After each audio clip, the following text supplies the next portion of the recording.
Sheyi Wale, welcome to Tech Trends. Thank you very much. Okay, so tell me, I'll start with you, Sheyi. What is the importance of having a national cyber security policy? Wow, thank you very, very much for that question.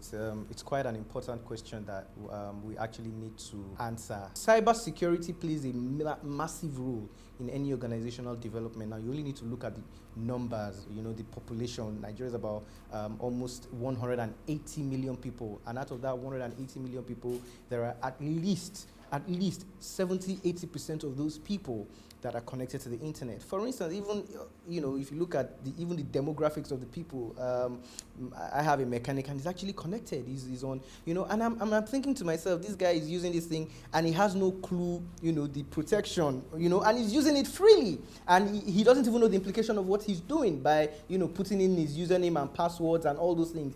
And it's now brought it to the fore that we need to take it beyond, the pockets of organizations that are looking at it from the perspective of, the realm they operate in. We need to address it at the national level. And I say this on the back of what has been happening recently in Nigeria. I mean, just prior to, the elections, I'm sure you must have heard about, one party accusing the other party of hacking into the INEC database to manipulate data. In advanced countries, you don't come out to make categorical statements like that without facts backing them up. And because we do not have a national cybersecurity policy, and you see, when we use the word or the terms national cybersecurity policy, it is a bit vague because we need to look at, what are we really protecting and what are we protecting against. Now, the first and foremost, in advanced countries, before you even get to a national cybersecurity policy, what is the makeup? You have data, you have information. First and foremost, we need a Data Protection Act. We need something that will protect data. We're looking at cybersecurity as it relates to, cyber crime, which is just it's a very important component of it, but it is not as important as having, because when you talk about security, you talk about confidentiality, you talk about integrity, you talk about availability. You need cybersecurity is the end goal, but the process, you need the Data Protection Act, you need privacy laws, you need the cybercrime. However, having said that, I'm sure you're aware that the National Cybercrime Bill has been passed. Now, if someone is found hacking into, even attempted hacking, with proof, the person could be jailed. So it's actually, something that the lawyers have to start looking at, and they have to start, dissecting, as well as the judges. But beyond that bill, do we have a policy framework that is being talked about at the moment? Well, I think that's probably the first step. There's a bill, and the way we work in this part of the world is, if it doesn't affect us yet, we will not, So once we get past that, and people now start to see that cybersecurity is not just about, somebody stealing your money from your bank. It actually has to do with somebody having private information about you. I see you and I know every single thing about you. And it is so important that, the way it is in advanced countries, once you have there's the National Identity Management Commission. That should be the only organization that should have everything about me. And they should have a national database whereby other people can key in. But here, you find out that the same information you give to Identity Management Commission, you give to your telcos, you give to your banks. Now they are doing BVN. The banks, the financial institutions, they're trying to do something just for the financial sector such that, and that's mainly for credit rating and credit record, so that to stop people, taking loans and they're not paying back. So once they key in your details, it hooks into all the bank's databases and they're able to bring that information about you. But what is protecting you from, banks divulging that information? So, tell me, Nigeria or Africa in general, we seem not to be taking the issue of cybersecurity very seriously. How vulnerable are we?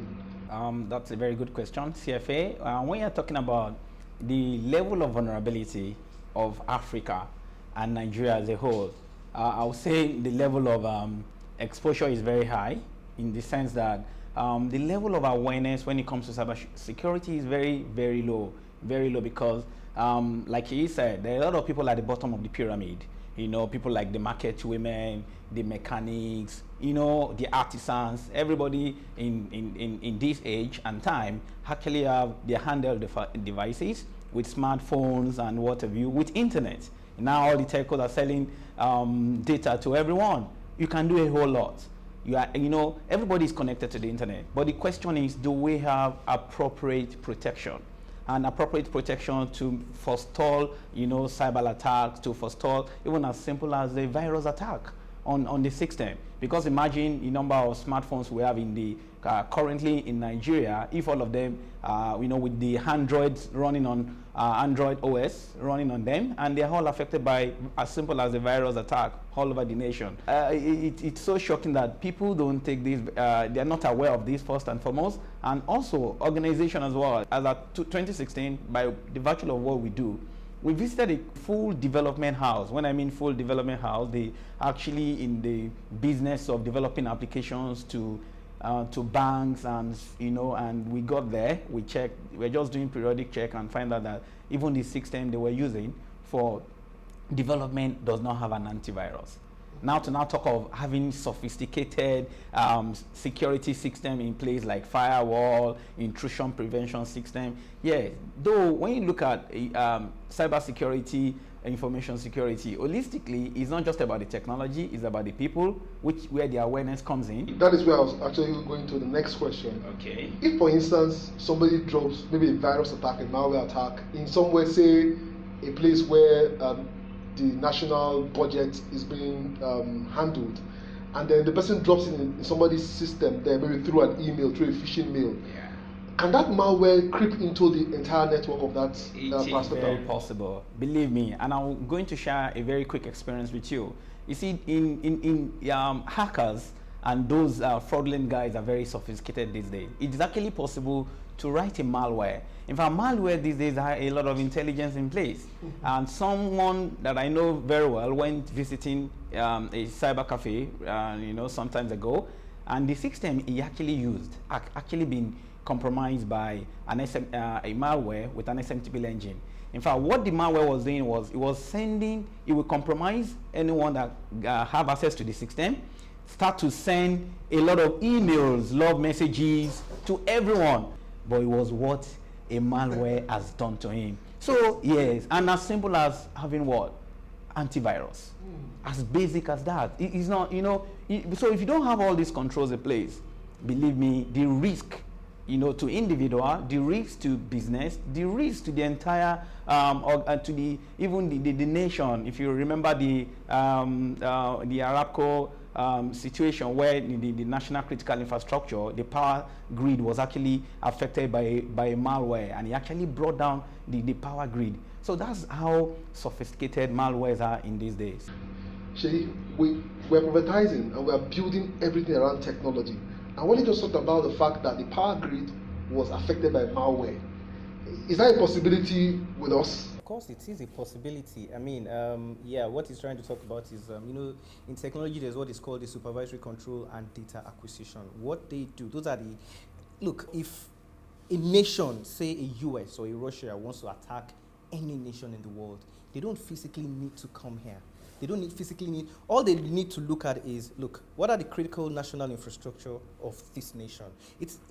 Look, the only way I can explain it to the layman is if you look at a normal person, and if you want to attack a normal person, without having to physically fight him, what are the things that you are attacking him that will cripple him? Number one, if you get his job off him, and there's no means of sustenance, that's number one. If first of all you broken his finances. So when they want to attack organizations, they come in and they look at the critical national infrastructure of of a country. What is it that, that's why America and Russia today are, they have the best military in the world, because they can cripple, your military. But in cyberspace, they now look at it, what are some of those things that are connected to the internet? So they first target perhaps your financial institutions, your exchanges, and then they now come on to after that. Of course, if you can't power that, then they now go on to your power grid. Unfortunately, in this part of the world, we may never know if we are being attacked, because some of these things are not even regularly supplied. But it is a major possibility to bring a nation down. Well, you guys are currently the African champions, Cyber Olympic champions. Sure. So tell me, how was the experience like contesting with other ethical hackers across the world? And the story behind Cyber Olympics is actually Olympics for cybersecurity professionals all over the world, which was actually founded by the EC Council Foundation. EC Council is the International Council for E-commerce Consultants.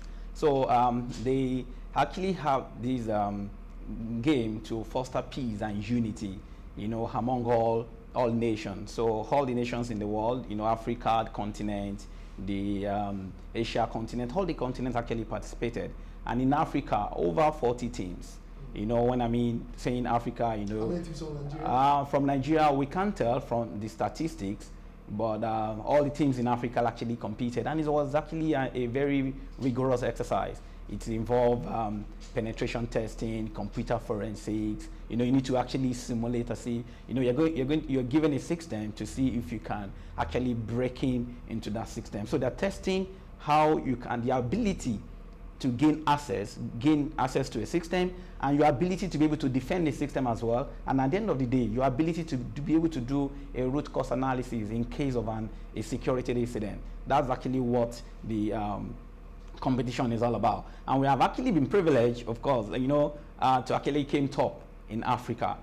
So it's actually we're the African regional champion, which means we're the first in Africa, which we actually won in 2012, in the year 2012 as well. Though year 2013 and 14, it was a bit difficult because other African countries like Sudan and actually was topping the game. Sudan in 2013, we won. We came first to represent Africa as a continent in 2012. But 2013, 2014, Sudan actually won. So yes, Sudan, interesting, and we had to go back to the drawing board to find out why Sudan. And we discovered that they actually have a functional cybersecurity operations where they are working, but those guys are actually working in a set in Sudan. So which means they have access to resources. So that was actually what necessitated us in 2015 to set up the first independently owned cybersecurity center, so as to build capacity to be able to prepare ourselves, of course. If I'm a young person today, I want to go into this profession of cybersecurity, being an ethical hacker, what steps should I take? Because I always say there's a thin line between being ethical and being a bad hacker. So what steps should I take to do it right? The very first step, is interest. I'm saying interest is because in the profession of cybersecurity, the reality is the change is only one constant thing. So we tell people oftentimes that before you can get into this career, you need to have interest for and passion to learn new things every day. You need passion for learning. You need passion to learn new knowledge, because a lazy person cannot be a cybersecurity professional, because for you to be an effective cybersecurity professional, you must understand operating system. You must understand programming languages. You must understand, the fundamentals of networking, how network works, because you cannot protect what you do not understand. And you can see what it takes to learn. And when you're talking about operating system alone, there are different flavors of operating system. There's the Unix platform, there's the Linux, there's the Mac, you have the Microsoft, which is the most popular one. So there's actually a lot. So that's where the interest comes in. If the interest is not there, what you see is how big cybersecurity professionals these days. And of course, if and it's something that it's very progressive. It's not a static profession. You need to keep learning. And if you ask me today, I have got over 28 professional certifications, because there is something new you must learn every day. Wow, well, it's been an interesting conversation. I'll sure have you guys come back here again to talk about cybersecurity, because it's a very burning issue. But congrats again for being the Cyberlex champion, and thank you for being on Tech Trends today. Shay, thank you for being on Tech Trends today. Thank you very much. Cybersecurity is certainly a big deal. I'm bothered. Every day I look at us in Nigeria and I'm like, are we sure we know what we're doing? But hey, you heard them. They told you that the weakest link actually is the person. Could be you. So be more cybersecurity conscious. We'll be right back.